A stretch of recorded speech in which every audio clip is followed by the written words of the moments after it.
Hey guys, welcome to another YouTube tutorial. Today I'm going to show you how you can do something really nice and easy using a plugin that CorelDRAW has, but a lot of us don't really know and use. Right, so today we're going to be employing the POINTILLIZER plugin to achieve a very nice effect.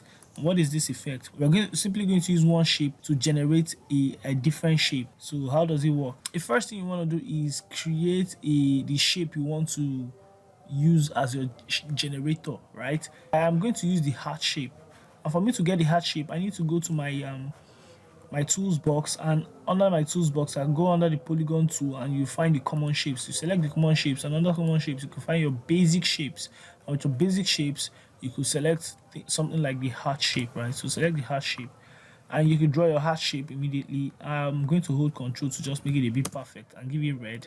The color doesn't matter, but I just want to add it there so it's full. You can see it in full. Okay, just make it black.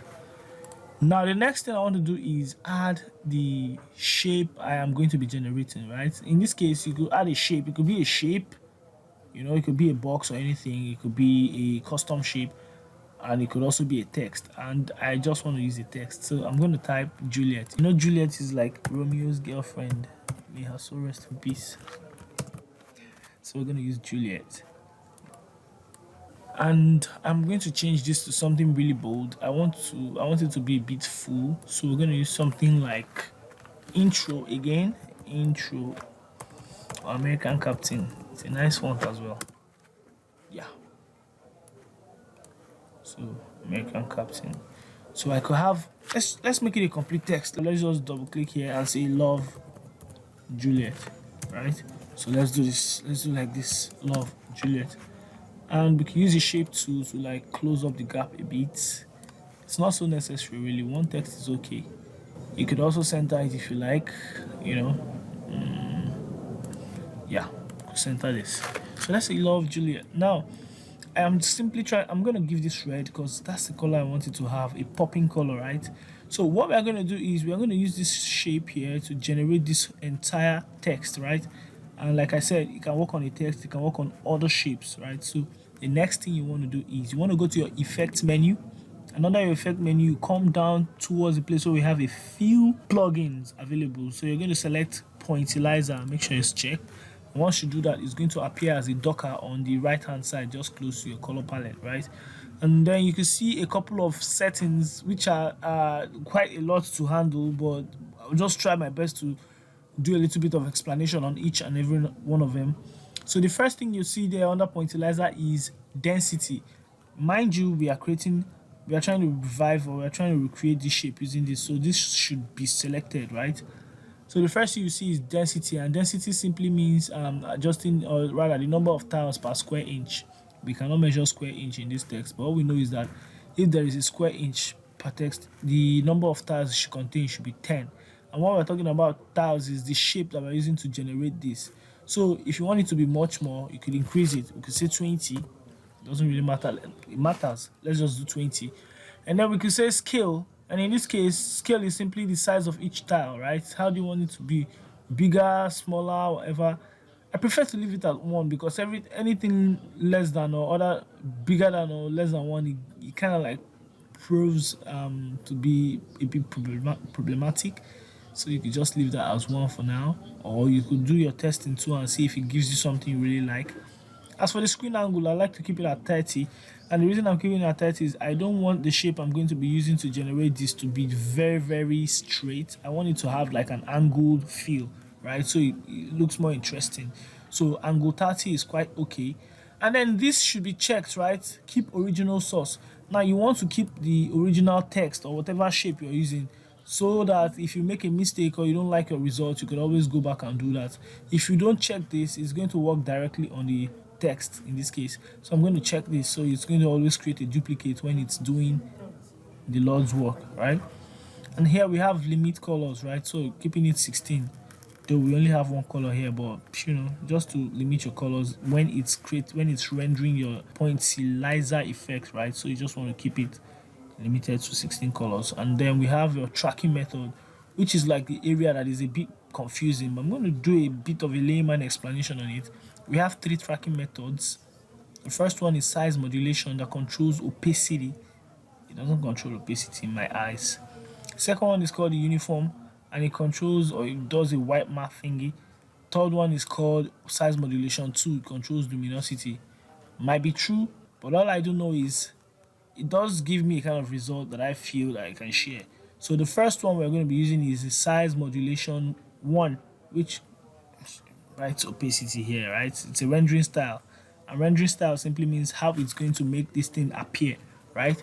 So for this one, what I can say is it actually creates a very, very detailed or saturated result, right?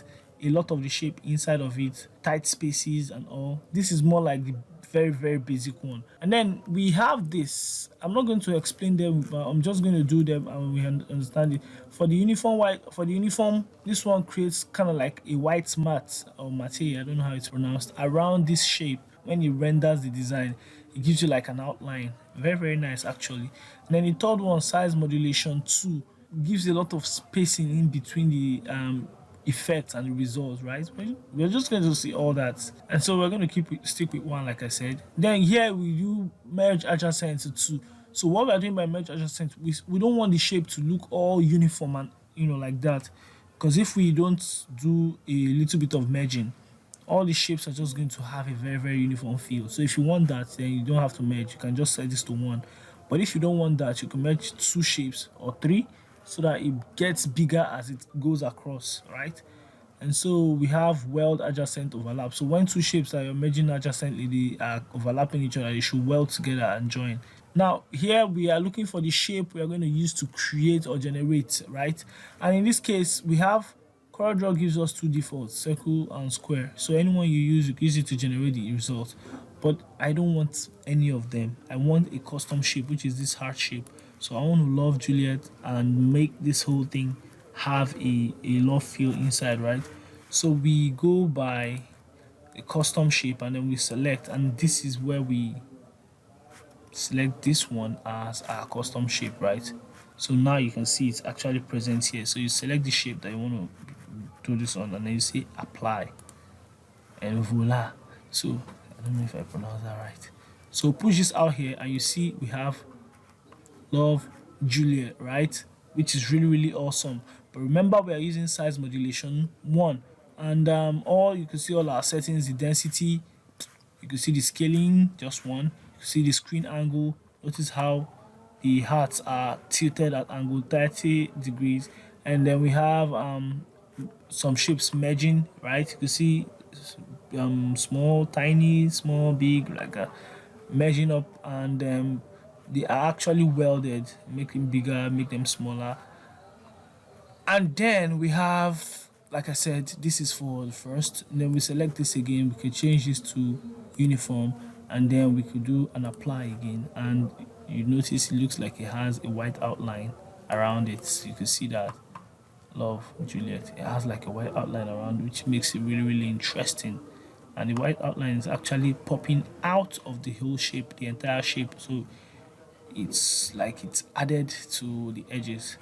And then we have a third one. You could select it, like I said, and do size modulation 2, and it creates kind of like a spaced out neat result for this one, which is kind of like softer and more legible to read. So you can see that Love Juliet, right? So let's move the original Love Juliet out and move the heart out and just put this 3 here, and let's just blow up this page with like a black background and see what we have. So let's just do double click here on this rectangle tool and give it black, and you can see the white matte result. You can see how it has this thing around it, right? You can see how it has around it, which makes it really, really cool, like really, really cool.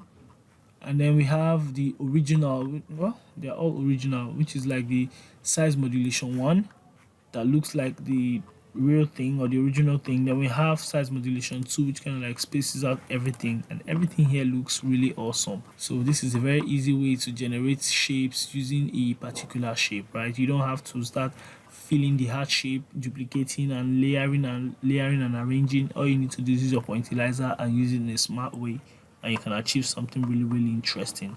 If you don't want it to have angles, you can select your angle and narrow it back to 0, and when you apply, it's just going to give you something big and small, but all of them straight, right? You can see that. So everything is just straight. Really, really interesting stuff. And you could go all out. You could be creative. You could maybe like use a shape tool like so, and just something around the edge of your design. You could have something like a shape like this, and who knows, maybe you just want to apply something like this to it. You could have this maybe for a card, like a greeting card. You could do this, and you could break this apart. Remember, it's all grouped, so you could do like ungroup all objects and do Control K really to break it apart. And you could select, maybe you could select them in bits and change their colors. Everything could be awesome if you actually know what to do or how to play around it. So you could just create, you could just get really, really mad creative and achieve some interesting stuff, right, around here. So it's practically a very, very sweet plugin that gives you a lot for really to a lot of people be using CorelDRAW, but they don't really know about this, and it's actually very, very cool and very, very easy to use. So you can always share your results, one way or the other. You can always reach out and share your results and see with your friends, and then they can be like, oh wow, this is really cool, wow, and I really like the stuff you did, how did you do it? So you could get really creative. You could do a lot of interesting stuff using these results or using this stuff we just learned, right? So I cannot wait to see what you can do with this, right? So that brings an end to this tutorial. If you enjoyed this video, do leave a thumbs up and tell me what you like about this video, and you can also request for any tutorial you want as CorelDRAW related, and if I find time, definitely I'm going to be doing it.